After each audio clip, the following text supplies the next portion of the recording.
Olá, muito boa noite para você. Os números são assustadores. Dados da Organização Mundial da Saúde revelam que a cada 6 segundos uma pessoa morre em consequência do cigarro no mundo. Aqui no DF são registradas cerca de 2.000 mortes por ano com doenças relacionadas ao fumo. E ainda a capital do país abriga mais de 300 mil fumantes, o que corresponde a 10% da população. Em todo o país, a quantidade de fumantes diminuiu 33,8% nos últimos 10 anos. Mas a quantidade de pessoas que fumam ainda é grande. O cigarro tem mais de 4.500 substâncias tóxicas e pode causar vários problemas, como enfisema pulmonar, bronquite, acidentes cardiovasculares e diversos tipos de câncer. As consequências para as mulheres também são desastrosas, a começar pela infertilidade. Mas apesar de toda essa triste realidade, por que será que as pessoas ainda fumam? E mais, por que muitos começam a fumar sabendo de todas essas consequências? O governo deveria ter campanhas mais efetivas de conscientização? Sobre esse assunto, a gente conversa agora com o médico especialista em reprodução humana, Dr. Bruno Ramalho, e com o pneumologista, Dr. Ronaldo Almeida. Muitíssimo obrigada pela participação de vocês aqui no nosso programa, principalmente falando de um assunto tão importante e tão sério, né? É verdade, obrigado pelo convite. Muito agradecido, estamos às ordens. Doutor Ronaldo, queria que o senhor falasse, o senhor que é especialista aí nessa área pulmonar, já deve ter visto, enfim, muitas pessoas, né, passarem por esses problemas, por essas dificuldades. Queria que o senhor falasse um pouco quais as consequências do fumo, do cigarro, no organismo humano. É muito conhecido, que você já fez referência no início, as consequências, as doenças vinculadas pelo tabaco. Tem que se contextualizar duas coisas, o fumante e o fumante passivo. Como a prevalência do cigarro é enorme no mundo inteiro, no nosso país também, as doenças com maiores consequências são as doenças neoplasia, chamados câncer, mais conhecido como câncer, e as doenças da via aérea, que é o enfisema, bronquite crônica, e as doenças cardiovasculares, que afetam todo o sistema circulatório do paciente, e há uma incidência maior de acidente vascular isquêmico nesses pacientes.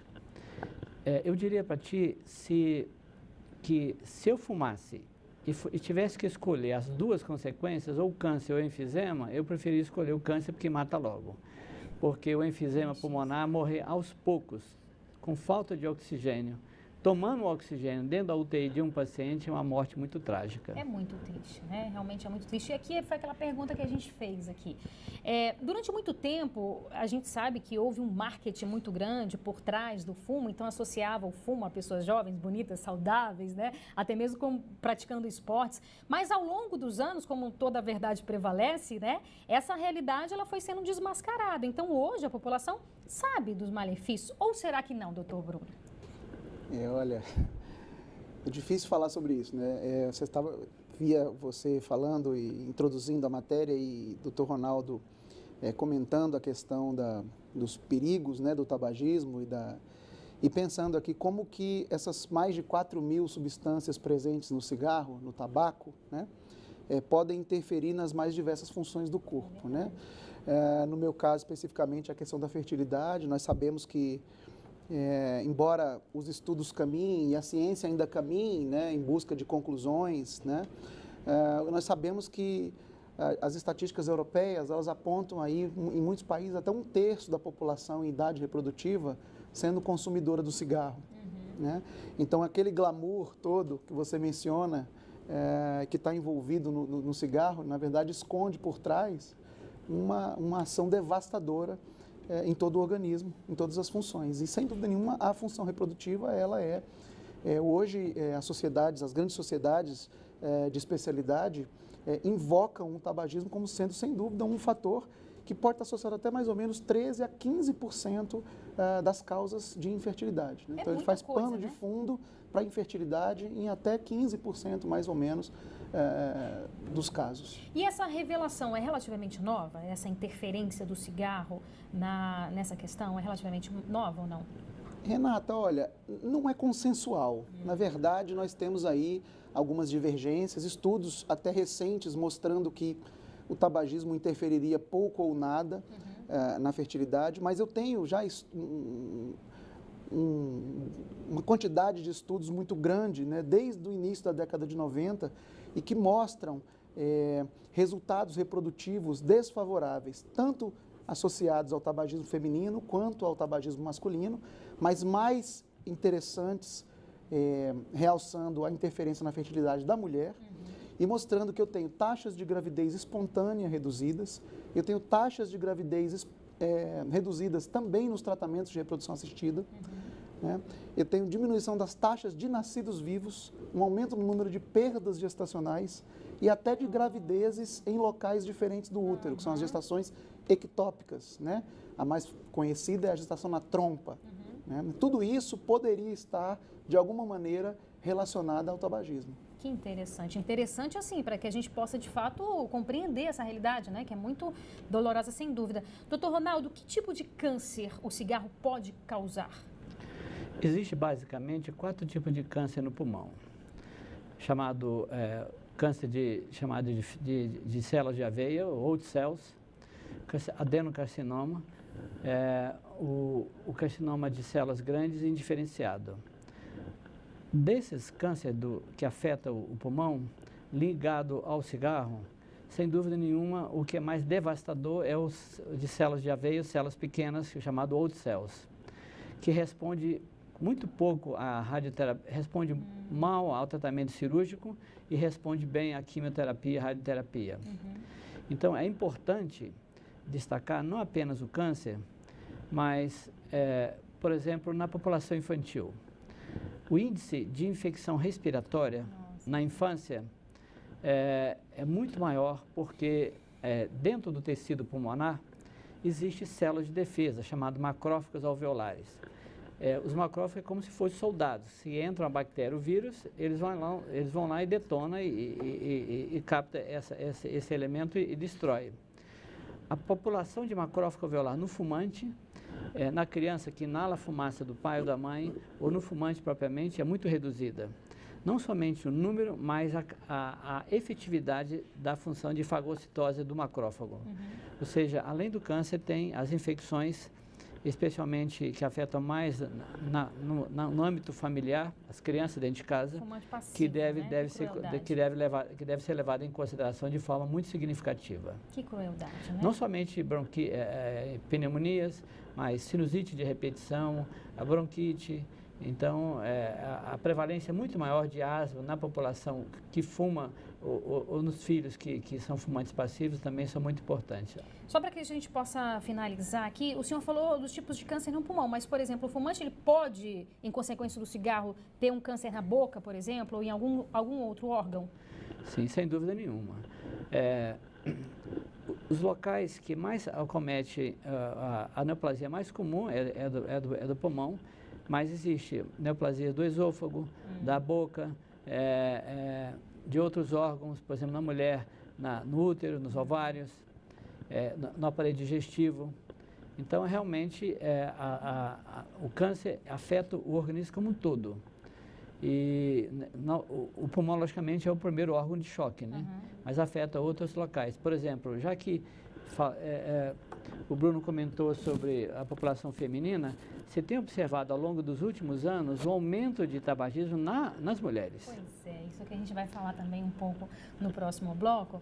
E olha, daqui a pouco eu volto falando sobre os malefícios do cigarro. Os nossos convidados são o médico especialista em reprodução humana, Bruno Ramalho, e o pneumologista Ronaldo Almeida. Não saia daí, eu vou esperar você.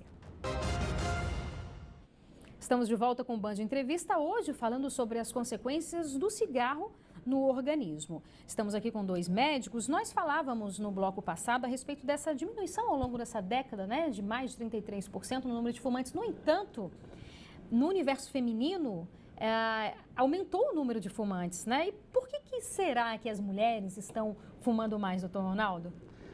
Eu imagino que é a inserção da mulher no mercado de trabalho, a independência, por exemplo, nossos pais, nossos avós, a mulher ficava mais em casa. A mulher agora vai para a faculdade, tem o mercado de trabalho, ela está mais cobrança, mais cobrança, está fazendo a mesma coisa que os homens fazem e também está sofrendo as mesmas consequências das mesmas doenças. Pois é, já que a gente é um pouco mais inteligente que os homens, né? A gente poderia deixar isso de lado, porque realmente é uma tecla que a gente sempre bate. Eu acho que os veículos de comunicação também têm uma responsabilidade nesse sentido de falar desses malefícios do cigarro, porque é claro que existe, eu nunca fumei, mas certamente existe um prazer ali, né, ao se fumar. Mas o outro lado da moeda é muito danoso. Por exemplo, Bruno, você que trabalha, você é ginecologista, trabalha diretamente com isso. A gente falou um pouco sobre essa questão da reprodução, né, que afeta, enfim. Quais são os outros malefícios do cigarro para a mulher? Por exemplo, eu sei que essa combinação de cigarro com anticoncepcional é bombástica, né? Vamos lá. Na verdade, assim, quando a gente fala de fertilidade feminina associada ao tabagismo e da interferência negativa deste sobre aquela, nós estamos, na verdade, falando do funcionamento hormonal da mulher como um todo, né? Então, nós sabemos, eu vou usar a fertilidade como modelo, mas nós sabemos que a reserva de óvulos dessa mulher, ela já vem de nascença, né? Então, a mulher nasce com aquela quantidade de óvulos que ela vai carregar ao longo da vida e vai consumir. Que envelhece, inclusive, junto com ela, não é isso? Perfeito. Para você ter uma ideia, os dados mostram que quando a mulher fuma, ela pode antecipar a menopausa em 1 a 4 anos em relação ao que ela teria se não fumasse, né? Então, isso demonstra claramente que existe uma interferência do cigarro, não exclusivamente na fertilidade, mas na função dos ovários como um todo, né? Na saúde da mulher, né? Nós temos, além dessa interferência na questão da fertilidade, então, interferência na questão hormonal da mulher, né? Então, inclusive, pode também atribuir a dificuldade de engravidar para a mulher tabagista exatamente a alterações hormonais, não especificamente ao óvulo, mas no ambiente hormonal daquele organismo que não consegue conceber, né? Então, assim, os estudos mostram, retomando também a questão da fertilidade, que você tem aí uma diminuição nas taxas de sucesso, por exemplo, de fertilização in vitro, de 2 vezes quando a mulher, ou o homem, ou os dois, fuma.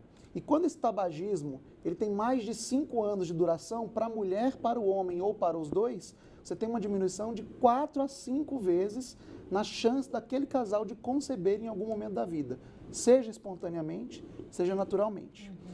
Então, assim, saindo da fertilidade, você mencionou muito bem, né? Hoje em dia está muito em voga a questão do contraceptivo, né?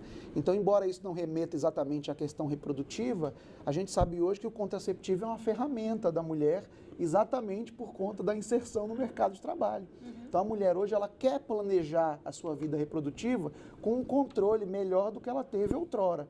E aí o anticoncepcional hormonal, ele é uma ferramenta que está às mãos dessa mulher para isso. Só que quando você combina tabagismo, principalmente o tabagismo pesado, que é aquele tabagismo que corresponde ao consumo de mais de 15 cigarros por dia, e o uso do contraceptivo hormonal combinado, que é aquele que contém o estrogênio e a progesterona em conjunto, né, você tem, sim, um aumento significativo no número de acidentes tromboembólicos nessas mulheres. Doutor Ronaldo, qual a possibilidade do organismo de um ex-fumante, vamos já partir desse pressuposto, de se recuperar? Porque a gente está falando aqui de algo em torno de mais de 4.000 substâncias tóxicas que a pessoa está colocando dentro do organismo. Então, a pessoa está se envenenando, literalmente, né? Então, a gente falando aqui de um fumante médio, longo prazo, não sei, 20, 30 anos, ele parou de fumar. Existe a chance dos organismos... É claro que cada organismo é um organismo, mas de uma forma geral, existe uma chance de todo aquele malefício dele conseguir recuperar isso? Existem estudos mostrando exatamente isso, baseado especialmente na função pulmonar. Você avalia a função respiratória de um paciente fumante fazendo um teste de capacidade pulmonar conhecido como provas ventilatórias. E existem trabalhos mostrando que, ao longo dos anos, 5, 10, 15 ou 20 anos que a pessoa parou de fumar, há uma redução da perda da capacidade pulmonar. O indivíduo que persiste fumando habitualmente, ele perde entre 100 a 150 ml de volume da capacidade pulmonar por ano.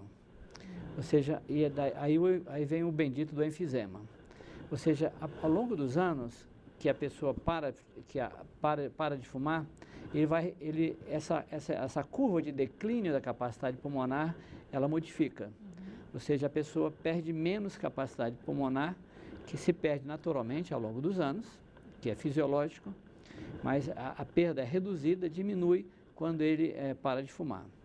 É muito importante destacar isso, porque a sobrevida está ligada com isso. É muito significativo que o indivíduo que fuma, periodicamente, fazer uma avaliação da sua capacidade pulmonar, fazendo as provas ventilatórias, que se dividem em duas partes: a chamada espirometria, média mecânica do pulmão, e o segundo item chamado capacidade de difusão, capacidade de troca de oxigênio, que é um exame que detecta precocemente o enfisema. Antes da tomografia, você detecta que está surgindo enfisema quando o indivíduo faz esse teste de capacidade pulmonar de difusão, que avalia a troca do oxigênio. Então, o indivíduo que tem um enfisema, ele vai perdendo aos poucos essa capacidade. Então, é fundamental o indivíduo fazer periodicamente essa função pulmonar para verificar se ele está entrando no grupo de risco, porque reduz a sobrevivência, o tabaco e esse item, avaliação da função pulmonar, é um fator importantíssimo para você mensurar, para você avaliar se a capacidade pulmonar está se mantendo ou se está perdendo e, consequentemente, a sobrevida. Tem que ficar monitorando, né, constantemente, até porque acredito que muitas pessoas devam ter medo de repente, ter um diagnóstico, né, mais, enfim, lamentável. Mas a gente sabe que doenças como câncer, com antecedência, ela é muito importante para o próprio tratamento, né? Então, é muito importante a pessoa estar monitorando, mas, acima de tudo, claro, ter essa força de vontade de parar de fumar. No próximo bloco, a gente vai falar um pouco sobre essa questão, quais as recomendações para quem quer parar de fumar, enfim, né? Como é a área de vocês, para a gente poder ajudar um pouco as pessoas, porque acredito que, apesar do prazer, muitos queiram sair desse vício, né? Muitas vezes acham que não consegue, mas sempre consegue, né? Porque quando a gente quer, a gente consegue. Então, você não saia daí, o intervalo é bem rápido, eu vou te esperar. Até mais.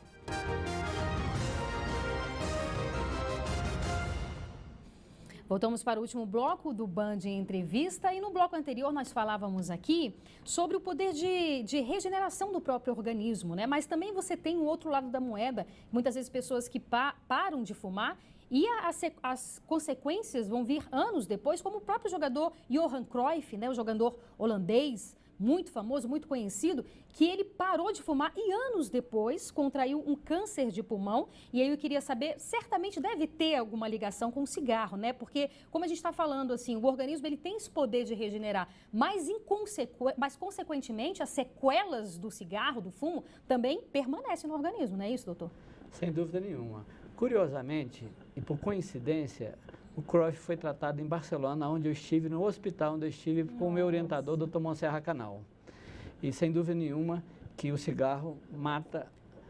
No Brasil, nós temos em torno de 200 milhões de habitantes. Morre por ano em torno de 20 mil pessoas. É muita coisa. Entende? Por causa do câncer de pulmão. Alguns ex-fumantes também, né? Exatamente. Então, sem dúvida nenhuma, pode o câncer aparecer anos depois. Porque a displasia que leva à mutação, à mudança da célula, pode acontecer porque existe no cigarro uma quantidade absurda de venenos. Tipo benzopireno, cádmio, tolueno, arsênio, cianeto, que são venenos, de veneno para rato, inclusive, que está no cigarro. Olha isso, gente. Então, realmente, é uma bomba o cigarro. Sem dúvida nenhuma que o risco é enorme. Na nossa cidade, do Distrito Federal, morre em torno de 20 mil pessoas por ano por causa do câncer de pulmão, sem considerar as outras consequências. Na infância, nos recém-nascidos, no enfisema pulmonar, nas doenças vasculares. Recentemente tive um paciente, pai de um amigo meu e conhecido meu, que me procurou com a dor na perna, doendo bastante. Fui examiná-lo e tinha necrose desses 2 dedos do pé. Jesus. Teve que amputar os 2 dedos. Por conta do? Por conta do cigarro, um fumante inveterado. Ou seja, as doenças degenerativas da circulação, a isquemia das artérias, dos vasos, é um fator dominante nos fumantes, além do câncer. Foi a pior invenção humana, foi o cigarro. O que fazer? A gente viu que diminuiu o número de fumantes, né? Mas ainda é muito grande o número de pessoas que fumam, apesar de todas essas informações. O governo deveria ter campanhas mais efetivas de conscientização na avaliação de vocês, doutor Bruno? Sem dúvida, né? Não há dúvida quanto a isso. Eu acho que a campanha de conscientização da população, principalmente, eu vou puxando para o meu lado, né? População mais jovem, que mostre realmente esses efeitos devastadores. Os efeitos devastadores no momento de vida jovem e os efeitos devastadores no momento de vida futuro. Né? Você colocou muito bem, né? Que anos depois da suspensão do tabagismo, ainda assim, nós podemos ter efeitos sobre o funcionamento do organismo. Né? Então, acho que na nossa área, eu acho que a gente precisa, sim, levar para a população conhecimento de que, não só na mulher, mas também no homem, o cigarro vai trazer efeitos deletérios significativos sobre suas funções orgânicas, sobre suas funções, sobre o funcionamento dos seus órgãos reprodutores, mas do organismo como um todo. Né? E lembrar, inclusive, que nós não abordamos aqui, mas que o tabagismo, ele não só tem interferência negativa sobre a fertilidade, mas também, depois que aquela mulher engravida, eventualmente fumando, ela pode levar o tabagismo pode levar a problemas sérios na gravidez, né? Interferência no funcionamento, na formação e funcionamento da placenta, né? Problemas de restrição de crescimento intrauterino, levando a fetos de pequenos de baixo peso ao nascimento, né? Prematuridade, né? Problemas como descolamentos de placenta, então uma série de problemas isso sem contar a perda gestacional, sim, né? Que é o abortamento, né? Nas fases iniciais da gravidez, que também estão associados ao tabagismo. Com certeza. Doutor Ronaldo, o senhor que já viu tanta cena triste, se alguém chega para o seu consultório, doutor, me ajude a parar de fumar, o que o senhor fala para essa pessoa? Qual a principal recomendação? Que tem esperança. Nunca se deve perder a esperança. O que se faz quando o paciente chega nessa situação, primeiro fazer um exame clínico, fazer uma radiografia ou uma tomografia, fazer uma prova ventilatória de capacidade pulmonar e passar a medicação. Existem alguns medicamentos, o que mais utilizado, o princípio mais utilizado ultimamente chama vareniclina, que diminui a vontade de fumar. Ele compete com a nicotina nos neurônios e, consequentemente, a vontade, o desejo de fumar vai reduzindo progressivamente. Vale a pena destacar, nesse aspecto, a infância. Sim. Porque eu acho que a prevenção é o fundamental. Em função disso, há alguns anos atrás, eu escrevi esse livrinho chamado Cortina de Fumaça, vou colocar aqui na câmera, que fala os malefícios do cigarro para a criança, que a educação é fundamental para você evitar todos os malefícios que a gente vê na fase adulta. Com certeza. Então, são historinhas, enfim, que esclarecem ali as crianças, né, de uma forma lúdica, claro. Exatamente, de uma forma lúdica, historinhas mostrando no dia a dia, no futebol, na brincadeira, na escola, dentro de casa, os malefícios do cigarro a nível da infância, usando um vocabulário bastante apropriado, lúdico, adequado à faixa etária. Não, é possível encontrar? Será? Eu fiz esse projeto a nível nacional para as escolas, mas eu estive recentemente na editora. A gente pode providenciar, quem interessar, alguns exemplares, colocar em contato com a editora. É claro que hoje, como o senhor falou, a ciência está aí, enfim, a medicina para ajudar as pessoas, mas o principal é ter força de vontade, né? Acreditar em si e acreditar que a sua capacidade pode ser maior do que aquele vício. Porque o ser humano, ele é incrível quando ele quer realmente fazer algo, mudar alguma coisa na sua vida, não é isso? Isso é fundamental, mas é importante destacar que a nicotina leva à dependência química, como a maconha, parecido com a maconha. Então é difícil o indivíduo largar, por isso que existem medicações para auxiliar o paciente, ele descolar, de soltar o cigarro. Muito uma dependência realmente que precisa de ajuda. Ok. Muitíssimo obrigada pela participação de vocês aqui, viu, gente? Obrigado. E o Band de Entrevistas de hoje fica por aqui. Muito obrigada pela sua companhia e audiência. A gente volta na próxima semana. Você fica agora com o Jornal da Band. Boa noite e aproveite seu fim de semana.